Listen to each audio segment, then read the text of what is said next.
job seekers and future founders ever wondered what it really takes to build a 700 crore plus order book from scratch without waiting for a perfect time? How do today's founders hire people who can keep up pace with high speed execution and startup chaos? And most importantly, in a world of AI and infratech, how can you stay relevant, get noticed, and get hired by visionary founders like our today's guest? Well, you're in the right place because today on Let's Hear It From, we are thrilled to host Mr. Shiv Kumar Borade, who is the founder and CMD of MyTech Innovations Private Limited.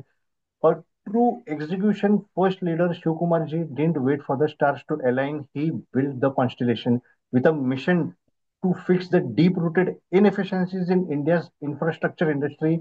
He co founded MyTech to revolutionize EPC project execution using AI and smart procurement systems. He is the kind of leader who doesn't talk about innovation, he actually builds it. So today we are going to deep dive into his entrepreneurial journey, how he identifies the right talent, what he looks for in a resume, and what you as a job seeker can learn from the mindset of someone who is reshaping an entire industry.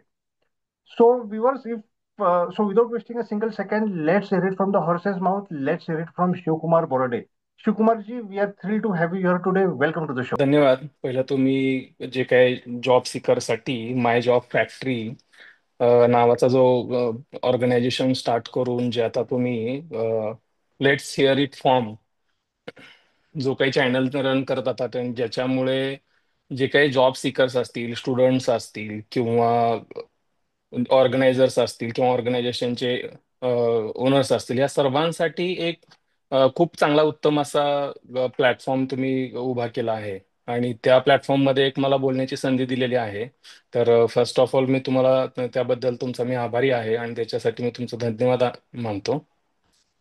तर खूप खूप धन्यवाद की एवढे चांगले आणि शेवटी इतके प्रोत्साहन करणारे शब्द आलेत. खूप बरं वाटलं. Sir, with this I quickly come to the first question. Sir, मी जेवढं तुमच्याबद्दल मला माहिती आहे, जेवढं वाचलेलं link from your LinkedIn profile, you are a person who says execution beats idea every time. आम्हाला एंटरप्रेनरशिप मध्ये कायम सांगितलं जातं की it is you should have a good idea, but you are the person who is putting more efforts on execution that basically beats ideas. So, and there are many job seekers who are still stuck in that perfect role and running after that dream job. So, what is your advice to those job seekers who want to just get started into execution or just keep dreaming about their dream jobs?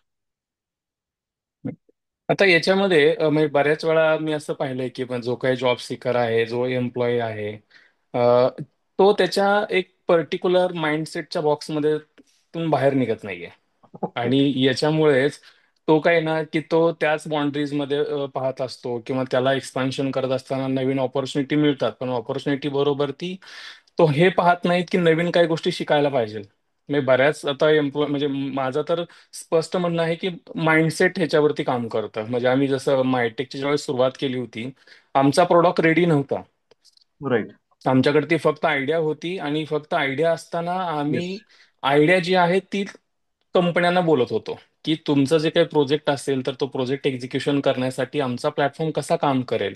आणि त्याचबरोबर ती मायटेकच्या प्लॅटफॉर्ममुळे तुमची cost saving कशी होईल, हे ज्यावेळेस आम्ही explain करत होतो ज्या आमच्या क्लायंटना, तर क्लायंटला प्रोडक्टची काहीच घेणं देणं नसायचं. ते बघायचे की हा एक्झिक्युशन मध्ये काय गोष्टी हे इन्व्हॉल्व्ह करणार आहेत आणि त्याचबरोबर माझ्या एक्झिक्युशन मध्ये इफिशियन्सी कशी होईल, माझी कॉस्ट सेव्हिंग कशी होईल, हे आम्ही एक्सप्लेन करायचो आमच्या क्लायंटला. म्हणजे असं नाही की आता बऱ्याचशा जॉब सीकरमध्ये तेच होतं की पहिल्यांदा ते डिसाईड करू शकत नाहीत किंवा मला ह्या गोष्टी मी करू शकतो का नाही. आम्ही तो कॉन्फिडन्स बिल्ड केला होता की आमच्या प्रोडक्टवरती आमचा विश्वास होता, जरी प्रोडक्ट रेडी नसेल पण आमच्या आयडियावरती आमचा विश्वास होता. आणि त्याचमुळे आम्ही काय केलं की आम्ही आमच्या क्लायंटला विकत होतो आमचा प्रोडक्ट. आणि त्याच्यामुळे आमच्याकडे ते जे काही क्लायंट्स होते त्या क्लायंट्सला ज्यावेळेस आम्ही आमच्या आयडिया क्लिअर मांडत होतो त्यांच्या समोर, त्याच्यामुळे आम्हाला इझी आमचा क्लायंट आम्ही कन्वर्ट करू शकत होतो. सर, पण तुमच्या ह्या केसमध्ये सर मला तर असं तुमच्या उत्तरावरनं मला सर असं वाटतं की you have actually build trust and value even before the product was in place, right sir? So आणि right, right. Most importantly going by your profile, you have landed contracts worth crores even before the platform was actually ready, right sir? Which is a right, right. Great achievement. So, what does that teach young professionals about building trust and value? So, how to get into this? हा, तो building trust आणि त्याच्यासाठीच मी माझ्या पहिल्याच प्रश्नांमध्ये तेच उत्तर होतं की Yes. बाउंड्रीच्या बाहेर त्यांना निघावं लागेल. म्हणजे ठराविक बाउंड्रीज त्यांनी स्वतःच्या लिमिटेशन्स जे आखलेले आहेत स्वतःसाठी, त्यातून त्यांना बाहेर पडावं लागेल. आणि त्यांचा जी काही स्वतःची आयडिया आहे किंवा जी काही स्वतःचा, जे आता एखाद्या कंपनीमध्ये ते जॉब करत असतील, तर त्यांना जर स्वतःचं नॉलेज गेन करायचं आहे किंवा त्यांना स्वतःचं करिअरमध्ये एक्सपान्शन हवं आहे किंवा करिअरमध्ये ग्रोथ हवी आहे, तर त्यांनी पहिल्यांदा स्वतः आणि स्वतःवरती विश्वास ठेवणं खूप महत्वाचं आहे सर. Yes. आज That जर स्वतःचाच बिलीव्ह नसेल की मी हे करू शकत नाही, तर ते कधीच करू शकणार नाहीत. बऱ्याच वेळा असं होतं की म्हणजे सेल्समध्ये म्हणतात ना, पहिला कोणताही प्रोडक्ट जो आहे ना, तो तुमच्या घरामध्ये विकला पाहिजे. correct. कारण आपल्या घरामध्ये का विकायचा? कारण आपल्या घरामध्ये ज्यावेळेस विकायला जातो ना, तर त्यावेळेस खूप त्रास होतो. Right. कारण आपल्या जवळचीच लोक त्याच्यामध्ये खूप त्रुटी काढत असतात. हे तुला जमत नाही, हे तुझं Yes. होणारच नाही, Hmm. शक्यच नाही. तर मी म्हणतो तुम्ही पहिल्यांदा घरामध्येच विका. आणि जर तिथं जर तुम्ही विकायला जर सक्सेसफुल असाल, then you can sell anywhere. हा दिस इज व्हॉट इव्हन हा, आय. तर तुम्ही तिथे कुठेही येस. विकू शकता. ठीक आहे. आणि अशा व्यक्तीला विका की जो आपल्या ग्रोथसाठी हमेशा कुठेतरी आपल्याला अपोज करत असतो. ठीक आहे. विकणं हे फक्त ऍज अ एका बिझनेस ओनरचे स्किल नाहीये, परंतु आज एखादा जो जॉब सीकर आहे, त्याला पण एखाद्या कंपनीमध्ये जॉईन करायचंय म्हणजे त्याला स्वतःला त्या कंपनीमध्ये प्रेझेंट करायचंय, स्वतःला विकायचंय. म्हणजे एक सेल्स करण्याची टेक्निक आहे ती. म्हणजे तो स्वतःला म्हणजे ऍज अ एखाद्या कंपनीमध्ये जॉईन करणं म्हणजे इंटरव्ह्यू दिली, परंतु त्या कंपनीमध्ये त्याला स्वतःला एक्सप्लेन करता आलं पाहिजे की मी का बेस्ट आहे. Yes, what value we can give as हा, अगेन्स्ट. मग आज मग तुम्ही स्वतःचीच व्हॅल्यू जर स्वतःच नाही करू शकलात, तर तुम्ही नाही करू शकणार. ॲब्सोल्युटली. हम्म. Sir, moving on to the next question. Next question is basically on the industry which you are working for, and that industry is infrastructure, which is not a cool sector, unlike other sectors like maybe IT, banking, or software, etc. So, what advice do you have to techies, young engineers about infrastructure, which is actually the most exciting spaces to be in right now?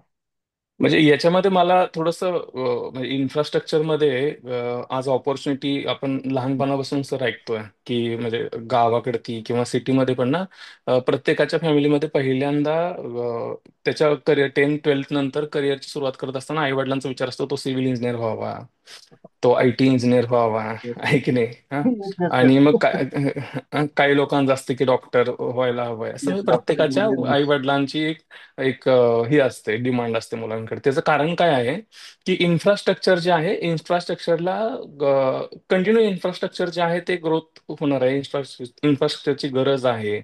त्याच्यामुळे लोक त्या उद्देशून मुलांना engineering सेक्टरमध्ये जाण्यासाठी सांगत असतात. पण याच वेळेस आज इन्फ्रास्ट्रक्चर इंडस्ट्री आम्ही निवडण्याचं कारण हे होतं की इन्फ्रास्ट्रक्चर इंडस्ट्री जी आहे ना, आज पण अनऑर्गनाइज आहे. म्हणजे खूप Okay. चांगल्या पद्धतीने आज आपला देश चांगल्या पद्धतीने काम करतोय, ग्रोथ होते आपल्या देशामध्ये खूप चांगल्या पद्धतीने.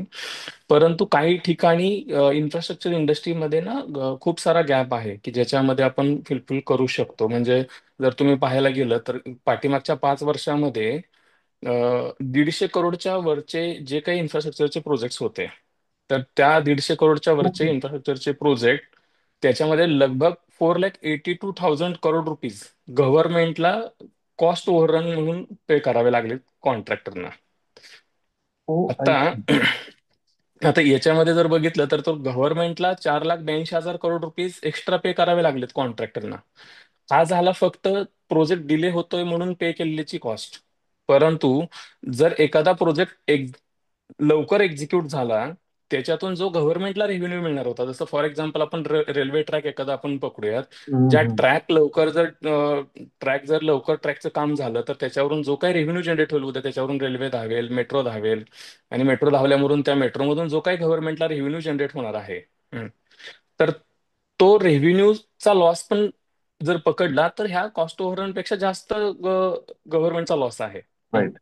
म्हणजे आज इन्फ्रास्ट्रक्चरमध्ये एवढ्या ऑपॉर्च्युनिटीज आहेत, Oh, म्हणजे रिलेटेड टू right. एक सप्लाय चेनमध्ये म्हणा किंवा कॉन्ट्रॅक्ट कन्स्ट्रक्शन इंडस्ट्रीमध्ये म्हणा, फक्त याला एक ऑर्गनाईज करणं खूप गरजेचं आहे. आणि ओके. आज मायटेक आम्ही या इंडस्ट्रीला ऑर्गनाईज करण्याच्या उद्देशाने आम्ही काम करत आहोत. तर अशी खूप मोठी ऑपॉर्च्युनिटी आज जे जॉब सीकर्स आहेत किंवा जे काही न्यू फाउंडर्स करू इच्छित आहेत तर त्यांच्यासाठी खूप इंडस्ट्रीमध्ये ऑपॉर्च्युनिटी आहे, परंतु त्यांना गॅप शोधावा लागेल, प्रॉब्लेम शोधावा राईट. लागेल याच्यामध्ये. सर, जेव्हा मायटेक मध्ये तुम्ही हायर करता, मला फक्त एक सांगा की what are the major 2 to 3 things you are looking in a candidate beyond qualification, beyond his resume. Sir कसं आहे, ह्याच्यामध्ये डेडिकेशन खूप महत्वाचं आहे. म्हणजे आज प्रत्येकाला वाटतं की मी करतोय, परंतु एम्प्लॉय माइंडसेट असतो आणि एक बिझनेस ओनरशिपचा एक माइंडसेट असतो. तर तो माइंडसेट महत्वाचा आहे. म्हणजे एखाद्या एम्प्लॉईनी पण तो माइंडसेट आणणं महत्वाचं आहे, किंवा ही कंपनी त्या सीईओची किंवा त्या डायरेक्टरची किंवा त्या चेअरमनची नसून ही कंपनी माझी आहे. म्हणजे जोपर्यंत मला या कंपनीमध्ये काम करायचंय तर तोपर्यंत ही कंपनी माझी आहे. म्हणजे आज माझ्याकडे ते असे काही टीम मेंबर्स आहेत सर, की मला अभिमान वाटतो त्या टीम मेंबर्स बरोबर ती काम करत असताना, की ते 2-2, 3-3 महिन्यामध्ये टीम मेंबर्स पूर्ण ऑर्गनायझेशनला माझी म्हणून ते काम करतात.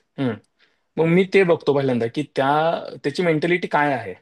म्हणजे त्याची एक फाउंडर सारखी बिहेव करण्याची मेंटॅलिटी आहे का, ही कंपनी आपली म्हणून तो काम करतोय का. नाहीतर बऱ्याच वेळा मी असं बघतो ना की मुलांचं कसं आहे की आजकाल जंप मारायची खूप सवय आहे, परंतु एक्झॅक्टली. जंप मारून सर ग्रोथ होत नाहीये. म्हणजे एक सर्टन लेवल पर्यंत ग्रोथ होते आणि मग एक ठराविक एज नंतर मग ते जे जंप मारून जे काही इन्क्रीमेंट मिळत असतात ना, तर त्या मग थांबून जातात. मग ते राईट. एक आपण म्हणतो ना, जेवढा चेंडू फास्ट आपण हवेमध्ये फेकतो तेवढाच तो फास्ट खाली येतो. पण एक येतो. उदाहरण आहे. राईट. तर ऍब्सोल्युटली. त्यासाठी माझं तर असं म्हणणं आहे की एक स्टेबल असणं महत्वाचं आहे जॉबमध्ये. की तुम्ही शिकत आणि एकाच ठिकाणी जर राहाल ना सर, तर त्यावेळेस म्हणजे जे काही जॉब सिकर्स आहेत त्यांनी एकाच ठिकाणी राहिल्यानंतर त्यांना बऱ्याचशा गोष्टीच्या ऑपॉर्च्युनिटीज मिळू शकतील. इन्क्रीमेंट तर मिळेलच मिळेल, परंतु बऱ्याचशा गोष्टी नवीन शिकायला भेटतात. आणि ते स्वतः पण एक स्टेबल होतात. मी ह्या सर्व गोष्टी मी पाहतो. ते जो माझा एखादा कॅन्डिडेट येतो ना, किंवा त्यांनी प्रिव्हियस कोणत्या ऑर्गनायझेशनमध्ये किती मंथ काम केलेलं आहे, ठीक आहे, त्याचा बिहेवियर काय आहे, तो खरंच न्यू आयडियाज वरती आपल्याला डिस्कशन करू शकतो का. नाहीतर बऱ्याच वेळा असं होतं की कॅन्डिडेट काय करतात, आयडियाज असतात त्यांच्या डोक्यामध्ये पण ते एक्सप्लेन करत नाही. म्हणजे आम्ही प्रत्येक महिन्याला 3 वेगवेगळे अवॉर्ड्स आम्ही देतो. याच्यामध्ये आम्ही मंथन म्हणून एक आम्ही अवॉर्ड्स केलेला आहे. मग याच्यामध्ये मंथन मध्ये काय होतं, की असंच एखादं प्रोडक्टचं डेव्हलपमेंट चालू असताना एखाद्या एम्प्लॉयला एखाद्या सॉफ्टवेअरमध्ये काही ठराविक फीचरची गरज असेल आणि त्यांनी जर ती एक्सप्लेन केली आणि ती डेव्हलपरकडून डेव्हलप करून घेतली, किंवा जो काही आमचा आयटीचे व्हीपी व्हाईस प्रेसिडेंट आहेत त्यांच्याकडून जर ते डेव्हलप करून घेतली आणि तो जर प्रोडक्ट आम्हाला चांगला वाटला, तर तो प्रोडक्ट चांगला वाटला तर आम्ही त्यांना स्वतः रिकग्नाइज करतो. Okay, so you are म्हणजे giving employees a chance to innovate in the company also at the same time. Right, हा हा. मग नाही, ते त्यांना सांगितलेलंच आहे की जो इनोव्हेट करेल एखादा, म्हणजे आमच्या ऑर्गनायझेशनमध्ये जो एखादा प्रोडक्ट इनोव्हेट करेल किंवा एखादी नवीन आयडिया इथेच इनोव्हेट करेल आणि ती जर आम्ही करत असेल आणि ते जर एक्झिक्युशन झाल्यानंतर जर मार्केटमधून जर तिला रिस्पॉन्स मिळत असेल, तर त्याच्या अगेन्स्ट आम्ही त्याला इसॉप पण देतो. आता मायटेक आहे, मायटेक मधून एखाद्या एम्प्लॉईने एखादी आयडिया सांगितली, कारण ती आयडिया त्याचा आत्ताचा प्रॉब्लेम सॉल्व्ह करण्यासाठी ती आयडिया होती. म्हणजे मायटेकमध्येच एखादं काम करत असताना ना एखादा प्रॉब्लेम आला आणि त्याच्यामध्येच त्याला जर एखादी आयडिया वाटली आणि त्याच्यामुळे जर एक्झिक्युशन मायटेकचं फास्ट झालं आणि ते जर मायटेकचं एक्झिक्युशन जर फास्ट होतंय, तर मायटेक निश्चितच त्याला सपोर्ट करेल Correct. आणि त्याला प्रोत्साहन देईल. प्रोत्साहन दिल्यामुळे काय होईल, की तो जो कॅन्डिडेट आहे तो अजून नवीन नवीन आयडियाजवरती रिसर्च करेल. म्हणजे मी एका कॅन्डिडेटला असा सपोर्ट केला तर माझ्याकडे जेवढी काही जे काही कॅन्डिडेट्स असतील, जी काही माझी टीम असेल, तर ती प्रत्येक टीम हे आपलं म्हणून काम करेल. आणि मी तेच बघतो की कोणता टीम मेंबर हा आपलं म्हणून काम करतो. हम्म. आणि मग मी अशाच कॅन्डिडेटना सिलेक्ट करतो. मी जास्त क्वालिफिकेशन वरती फोकस करत नाही त्यांच्या, की Um, त्यांचे काय नंबर्स आहेत, काय आहेत. कारण मला माहिती आहे की बिलियन डॉलरच्या कंपन्या जेवढे बिलियनर्स आहेत ते कॉलेज ड्रॉपआउट आहेत. ते स्वतःच कॉलेज ड्रॉपआउट ठीक आहेत. आहे. हम्म. हा, ते स्वतःच कॉलेज ते ड्रॉपआउट आहेत स्वतःच सगळे कॉलेज जेवढे ड्रॉपआउट. बिलियनर्स आहे की राईट. नाही. राईट. मग एवढे सगळे बिलियनर्स कॉलेज ड्रॉपआउट आहेत, तर करू शकतात. मी नंबर्स पेक्षा मी बघतो की तो किती Coming back to हे करू dedication. शकतोय. Yes. हा डेडिकेशननी काम करतोय हे बघतो सर, मी. तुम्ही एवढं आता sir, how would you define the company culture of Mytech? How it is to be, it's like to work with a company like Mytech. Sir, तुमच्या कंपनी कल्चर बद्दल अधिक सांगा ना जरा तुम्ही.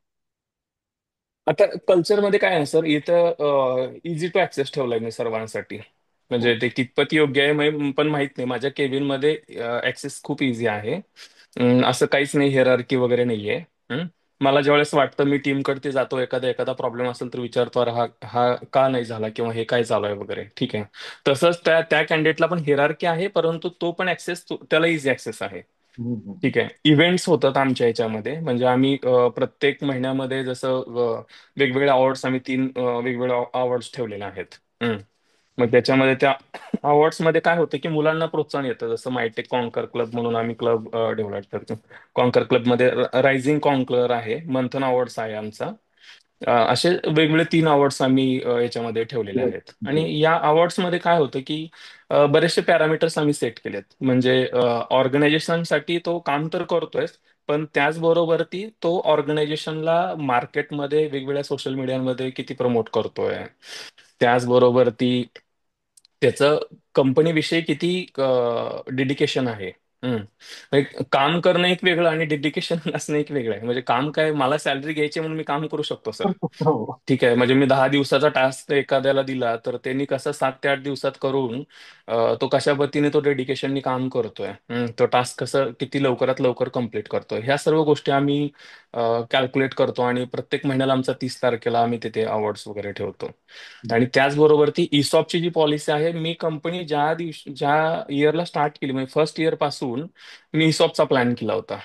हं. आणि मला माहित होतं की आपणाला $1 बिलियन कंपनी बनवायची आहे आणि त्याच उद्देशाने आपण पुढे जायचंय. आणि मला हे माहित आहे की आज ऑन द, म्हणजे तुम्हाला रेकॉर्डेड याच्यावरती लाईनवरती मी सांगतोय क्या की बात. माझं जे स्वप्न आहे म्हणजे आमच्या ऑर्गनायझेशनला $1 बिलियन बनवण्याचं, तर हे मला माहिती होतं की मी एकटा नाही करू शकत आहे. हम्म. किंवा माझा को फाउंडर, आम्ही दोघं मिळून नाही करू शकत आहे. याच्यासाठी टीम लागेल. आणि मग जर आपणाला मिळत असेल तर मग खाली द्यायला काय हरकत आहे. म्हणजे जे काही टीम मेंबर्स आहेत. हम्म.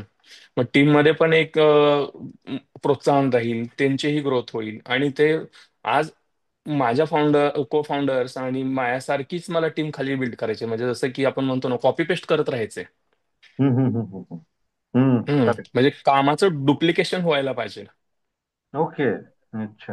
हा, मग कामाचं डुप्लिकेशन व्हायला पाहिजे म्हणून आम्ही कधीच असा विचार करत नाही की एखाद्या एम्प्लॉयला एखादी नवीन गोष्ट शिकवण्यासाठी किंवा तो इथे शिकेल आणि तो हाईटसाठी दुसरीकडे जाईल का म्हणून. आम्ही त्याला शिकवताना असं शिकवतो की हा ठीक आहे, आम्हाला वाटतं की तू आज आमच्या ऑर्गनायझेशन मध्ये आहे, तर तुझा ग्रोथ होण्यासाठी आम्ही तुला हे शिकवणार आहे. त्याच्या तुझा ग्रोथ तर होईलच होईल, पण ते आमच्या ऑर्गनायझेशनसाठी बेनिफिशियल आहे. म्हणून आम्ही निस्वार्थपणे त्याला नवीन गोष्टी सांगतो. किंवा आमचा जो काय आज आयटीचे व्हाईस प्रेसिडेंट आहेत, महेश राजोळे म्हणून, जसं की मी बघितलं बऱ्याच वेळा एखादा प्रोडक्ट ज्यावेळेस नवीन ते डेव्हलप करतात आणि डेव्हलप केल्यानंतर मी त्यांना म्हणतो की खूप छान महेश, तर ते महेश असे बोलतात की सर खूप छान, मला बोलू नका, डेव्हलप केलेले दुसरे 2 जण आहेत. क्या बात आहे. हा. म्हणजे हे असं साधारण लक्षात येतं की there is lot of learning and development opportunities for employees at Mytech. म्हणजे तुम्ही बरेच ट्रेन करताय, बरेच गोष्टी इन्व्हेस्ट करताय त्यांच्यामध्ये, अवॉर्ड्स अँड ऑल. पण सर, असं कधी झालंय sir, that you have invested not money but invested time, learning development, and then the candidate has left for some bigger opportunities, असं कधी झालेलं आहे सर? तर जशी ही म्हण आहे ना, मराठीत कुंपणाने शेत खाल्लं, त्याच पद्धती नाही सर. म्हणजे आपण एखाद्याला चांगलं करण्यासाठी घेतो किंवा आपण त्याचं चांगलं करण्यासाठी काहीतरी प्रयत्न करत असतो. हा. तर हा ड्रेनेज होणार आहे सर, ह्याला आपण कधीच थांबवू शकत नाही. सर, ह्याच प्रश्नाला मला अजून थोडं पुढं खेचायचंय. कारण ते कायम असं म्हणतात की any employee can leave the company hmm. For salary, can come back for culture, but the person who has left the company for culture will never return back for salary. तर असं कधी झालंय सर की तुमचे employees तुम्हाला सोडून गेलेत, पण फक्त इथं निव्वळ मायटेक मध्ये मला चांगलं कंपनी कल्चर आहे म्हणून ते परत आले, असं कधी झालंय सर? 100%. अरे, क्या बात असे आहे. आय न्यू हा. सर. नो हा. वंडर, नो म्हणजे वंडर. म्हणजे असे काही कॅन्डिडेट्स आहेत आमच्याकडती. No wonder. काही म्हणजे म्हणजे मीच कधी बोललो असेल त्यांना, किंवा एखादा माझा को फाउंडर बोलला असेल, किंवा एखादा व्हाईस प्रेसिडेंट बोलला असेल, त्यांनी रिझाईन केलं, ते घरी थांबले, पण दुसरे जॉईन नाही झाले. हम्म. ओ आय सी. ओ आय ते सी. जॉईन नाही झाले, आणि परत ते स्वतःहून आले. हम्म. ते हम्म. स्वतःहून आले, आणि ते त्याच ह्याच्यामध्ये, आणि त्यांनाही माहिती आहे, म्हणजे आम्ही ओरडतो म्हणजे एक तासासाठी ओरडतो, आणि नंतर मग दुसऱ्या तासामध्ये ते आमचे एकदम फ्रेंडली असतो आम्ही त्यांच्याबरोबरती. हम्म. काय, तर असं माझ्याकडे तिचे जे कॅन्डिडेट्स आहेत, आमच्याकडे ते आता जी टीम मेंबर आहे ना सर, एक तर टीम मेंबर्स 3-3, 4-4 वर्ष आमच्याकडे ती आहेत. ते सोडत नाहीत एकतर. हा, आणि ज्यांनी सोडले तर ते कोण असतील की 2-3 महिने जे जे जे जम्प करत असतात ना, तर ती मुलं तर जातातच, जसं मी ओके. 10% तुम्हाला सांगितली. माझ्याकडे ती व्हाईस प्रेसिडेंट आहेत, माझ्याकडे ती समीर शेख म्हणून, जे सिव्हिलचं आमचं काम बघतात. ते खूप मोठ्या ऑर्गनायझेशनमध्ये एका कंट्री हेड होते ते. ओके. अ, आम्ही एका प्रोजेक्टमध्ये त्यांना ऍज अ कन्सल्टंट आम्ही त्यांना सर बोलवलं होतं. ठीक आहे, तर ऍज अ कन्सल्टंट म्हणून आम्ही बोलवलं होतं, आणि त्यांनी बघितलं आमचं कशा पद्धतीने कल्चर आहे, आणि ते आमच्याकडे जॉईन झाले. ज्या ठिकाणी त्यांना चांगलं पॅकेज होतं ते सोडलं त्यांनी, आणि ते सोडून आज माझ्याकडे आमच्याकडे आहेत गेले 4 वर्ष, आणि त्यांचं डेडिकेशन पाहून मी त्यांना इक्विटी पण दिली. ओ आय ठीक सी. आहे. हा, ओके. जसं आता मी महेशचं पण नाव सांगतो. महेश 11 वर्ष एकाच कंपनीमध्ये जॉब जॉब करत होते. एका आय टी कंपनीमध्ये 11 वर्ष, नाहीतर आज तुम्हाला माहिती आहे आयटीची मुलं जम्प करतात, पण 11 वर्ष एकाच कंपनीमध्ये जॉब करत होते ते. आणि ज्यावेळेस त्यांनी विचार केला की मला स्वतःला काहीतरी वेगळं करायचंय, त्याच वेळेस मी त्यांना कॉल केला, कारण ते माझे क्लासमेट आहेत.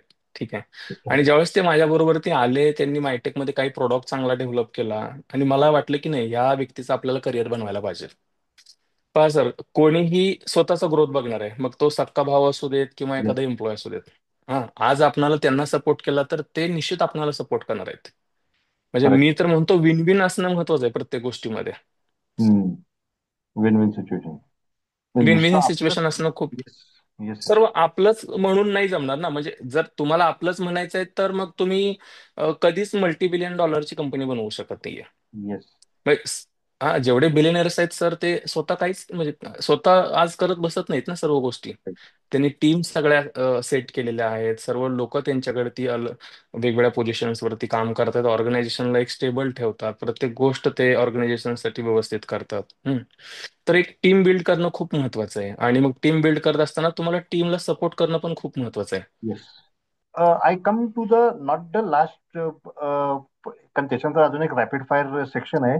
सर, पण एक हम्म. शेवटचा प्रश्न असा आहे की what is that one belief, ती कुठली अशी गोष्ट आहे that help you to grow from vision zero to 700 crores and now your vision is around having $1 billion company. So what is that one belief, ती कुठली अशी गोष्ट आहे can job seekers can learn to build their own journey, be it career or their own entrepreneur journey? एक गोष्ट sir फक्त share करा sir. स्वतःचा स्वतःवरती असलेला विश्वास. क्या बात है. म्हणजे ह्याच्यापेक्षा काहीच नाही सर. क्या बात है. त्याचा सर्वात महत्वाचा आहे ना, स्वतःवरती स्वतःचाच विश्वास असणं खूप महत्वाचं आहे, की मी करू शकतोय. आमच्या कंपनीची एक टॅगलाईन आहे सर, वी डू इट. म्हणजे काही येऊ द्यात, आम्ही करणार. क्या बात. आम्हाला आमच्यावरती विश्वास आहे की आम्ही करू शकतोय. क्या बात. आणि त्याच विश्वासाने आम्ही सुरुवात केली. मग आम्हाला माहित आहे ना, आम्ही दोघांनी ज्यावेळेस चालू केलं होतं, आम्ही स्वतः मातीत उभा राहून काम करत होतो सर. ओके. म्हणजे मी आणि माझा को फाउंडर ज्यावेळेस आम्ही साईटवरती जात होतो, फर्स्ट प्रोजेक्ट होता आमचा XYZ, ज्या प्रोजेक्ट विषयी खरंच आम्हाला माहित नव्हतं, परंतु तो प्रोजेक्ट आम्हाला मिळाला, आम्ही सेल्स पिच दिल्यानंतर, आणि आम्हाला तो प्रोजेक्ट एक्झिक्यूट करायचा होता. एक्झिक्यूट करत असताना आम्ही युट्यूब पाहिला. युट्यूब वरती जाऊन तो प्रोजेक्ट एक्झिक्यूट केला. ज्या कंपनीने आम्हाला विश्वासाने काम दिलं होतं, त्या कंपनीने आम्हाला सांगितलं की हे 1 मंथ मध्ये तुम्ही करायचं आहे, एवढे किलोमीटर काम. तर सर, तो प्रोजेक्ट आम्ही त्यांना 20 डेज मध्ये दिला होता. My first question to you is execution or innovation? What wins in a crisis? Execution. Great. No wonder. Sir, please tell me something. What's that one thing you have learned after launching MyTech that no MBA B school could have ever taught you? सांगितलं ना की स्वतःचा स्वतःवरती असलेलाचा विश्वास. हं. Vikas. हे ठेवणं कोणीच शिकवलं नाही सर. आई शपथ. That's the आहे ना. हा, हे म्हणजे हे आपणाला कोणीच शिकवलं नाही. पुढच्या प्रश्नाकडे लगेच वळतो sir. It is on basically hiring and finding the right candidate. Please tell me that one hiring red flag that instantly turns you off, that instantly makes you reject the candidate. एकदम clear आहे माझ्या ह्याच्यामध्ये, जसं मी तुम्हाला काही questions मध्ये पण उत्तर दिलं होतं ना, की मी जो व्यक्ती आपलं म्हणून करायला येतो ना ऑर्गनायझेशन मध्ये, त्याला मी जज करतो. मी त्याला वेगवेगळ्या पद्धतीने, म्हणजे इंटरव्ह्यू असताना कधी इंटरव्ह्यू सारखं वागत नाही, एकदम फ्रेंडली इंटरव्ह्यू घेतो आम्ही त्याची. To the last question of this rapid fire thing, what will MyTech look like in 2030 in less than 5 words or less than that? 2030 मध्ये मिनिमम आयटेक एक $10 बिलियन कंपनी असेल मिनिमम. मला एक आता ह्याच मीटिंग मध्ये मला वाटतं तुम्ही रेकॉर्ड चालू ठेवा, मी तुम्हाला काही गोष्ट दाखवतोय थोडस स्क्रीनला मी घेऊन. आणि म्हणजे मी आमच्या टीम मध्ये ना, प्रत्येक टीम मेंबरला ना सर, आम्ही असं आमचं विजन बोर्ड लावलेलं आहे, हे पहा माझ्या पाठीमागे. क्या बात है सर. ठीक आहे. असं प्रत्येक व्हाईस प्रेसिडेंटला पाहायचंय तुम्हाला. Oh I see. Oh I see. ठीक आहे. म्हणजे प्रत्येक व्हाईस प्रेसिडेंट पासून ते जे काही आमच्या कोर टीम मधली लोक आहेत ना, ह्या प्रत्येकांना किंवा मी प्रत्येक एम्प्लॉईला सुद्धा सांगतो की तुम्ही हा विजन बोर्ड बनवा. ठीक आहे. आणि तो प्रत्येकाच्या पुढे हा विजन बोर्ड आम्ही ठेवलेला आहे लावून. Oh I see. Every employee has a vision board. My goodness. Job. हा तर म्हणजे आता ह्याच्यामध्ये पण असतात बरेचसे लोक की म्हणतात मला माझं स्वप्न सांगायचं नाही. अरे जोपर्यंत म्हणजे स्वतःचं स्वप्न सांगायला जर जो लाजतोय, तर तो कधीच काही करू शकत नाही. Okay, this is also. समजलं का? म्हणजे जर स्वतःचं स्वप्नच सांगायला असतो, तर मग त्याच्यात तो कॉन्फिडन्स नाहीये ना. आमच्यामध्ये जो कॉन्फिडन्स आहे म्हणून आम्ही आमची स्वप्न समोर लावून ठेवतो. क्या बात है, क्या बात है सर. हा. I definitely am vision board after this podcast. तुम्ही बघाच सर, तुम्ही बघाच. नाही सर, विजन बोर्ड हा खूप काम करतो. म्हणजे तुम्हाला आता एक उदाहरण मी एक्झाम्पल साठी सांगतो. रिअल स्टोरी आहे माझी. मला गाडी घ्यायची होती, रेंज रोव्हर स्पोर्ट, आणि माझं बजेट होतं 1,80,00,000 रुपयाचं. ठीक आहे. परंतु ह्या विजन बोर्डवरती मी ज्यावेळेस प्रिंट काढून फोटो लावत असताना चुकून माझ्याकडून ऑटोबायोग्राफीचे फोटोज तिथे लागले चुकून. ठीक आहे. आता ती ऑटोबायोग्राफी जी आहे, तर ती 3 करोड पासून स्टार्ट होते. आणि मग मी काय झालं, मी गाडी शोरूमला गेलो पाहायला. गाडी शोरूमला पाहायला गेलो. शोरूमला पाहिल्यानंतर पहिल्यांदा बघितली मी स्पोर्ट, बघितली डिफेंडर, बघितली. आणि मग तिथल्या सेल्सवाल्यांनी मला दाखवली ऑटोबायोग्राफी. ठीक आहे. आणि ही ऑटोबायोग्राफी दाखवल्यानंतर मी बसलो. बसल्यानंतर मला खूप असं समाधान वाटलं 1 मिनिटातच त्या गाडीत बसल्यानंतर. हम्म. माझं बजेट किती होतं? 1,80,00,000 रुपयाचं. ते बजेट गेलं 4 करोड वरती तिथे बसल्या बसल्या. मग ज्यावेळेस ते बजेटचं गाडीचं फायनल झाल्यानंतर अजून विचारच चालू होता की घ्यायची का, कशी, काय करायचं वगैरे. मग एक वेळेस ते सेल्सवाले इथे आले. इथे आल्यानंतर मी त्यांना असं दाखवला माझा विजन बोर्ड, की मी विजन बोर्ड वरती लावले. ते मला म्हणले, सर तुम्ही एक गोष्ट ऑब्झर्व केली का? मी म्हणलं काय? तर तुम्ही स्पोर्टचा फोटो नाही लावला सर म्हणले, तुम्ही लावला रेंज रोव्हर ऑटोबायोग्राफीचा, आणि तुम्ही बघा. आणि मी त्यावेळेस ऍक्च्युली बघितलं की मी खरंच कोणता फोटो लावलाय. I see. ओके. मग ते कसं वर्क करतं हे मला तुम्हाला सांगायचंय. हा. Yeah.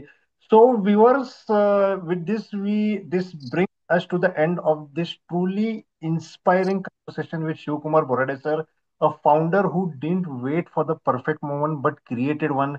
Shiv Kumar's journey reminds us that ideas don't build companies; execution does. So, viewers, if you're a job seeker, aspiring entrepreneur, or simply someone who is chasing bigger vision, I hope today's episode gave you more than answers. I hope it gave you courage. I think it has given me courage also. And a big thank you to Shiv Kumar ji for joining us today, sharing his learning and vision and driving the infratech forward. So, viewers, please don't forget to like, share, and subscribe to Let's Hear It From for more real stories from more real leaders. Please take care. Thank you so much and see you soon in the next episode of Let's Hear It From.